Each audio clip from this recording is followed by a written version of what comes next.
क्या तुमने कभी सोचा है अगर धरती में आर पार एक गड्ढा खोद दिया जाए और तुम उसमें कूद जाओ तो क्या होगा? सुनने में मजेदार लगता है, लेकिन असल में ये एक डरावना साइंस एक्सपेरिमेंट बन जाएगा। वैसे तो धरती के आर पार गड्ढा खोदना लगभग नामुमकिन है, लेकिन मान लेते हैं तुमने समहाउ कर दिखाया। अब जैसे जैसे तुम नीचे जाओगे धरती की अलग अलग लेयर्स शुरू होंगी और हर किलोमीटर के साथ तापमान तेजी से बढ़ता जाएगा। सिर्फ लगभग 15 किलोमीटर नीचे पहुंचते ही इतनी भयानक गर्मी हो जाएगी कि लोहा तक पिघल सकता है, यानी बिना किसी स्पेशल प्रोटेक्शन के इंसान सेकंडों में खत्म हो जाएगा। लेकिन मान लेते हैं तुम्हारे पास एक ऐसा सूट है जो किसी भी तापमान को झेल सकता है। तो अब तुम और नीचे जाते हो, लेकिन इस बार दुश्मन है प्रेशर। जितना नीचे जाओगे उतना ज्यादा दबाव तुम्हारे शरीर पर पड़ेगा। करीब 50 किलोमीटर नीचे पहुंचते ही प्रेशर लगभग 15,000 psi तक पहुंच सकता है। इतना प्रेशर किसी भी इंसान को पल भर में कुचल देगा। लेकिन चलो, तुम्हारे पास ऐसा सूट भी है जो प्रेशर को संभाल सकता है। अब तुम आखिरकार धरती के सेंटर की तरफ बढ़ते हो और यहीं आता है सबसे दिलचस्प ट्विस्ट।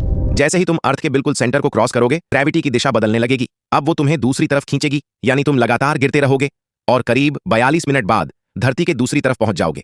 लेकिन रुकना मत, क्योंकि तुम बाहर नहीं निकलोगे।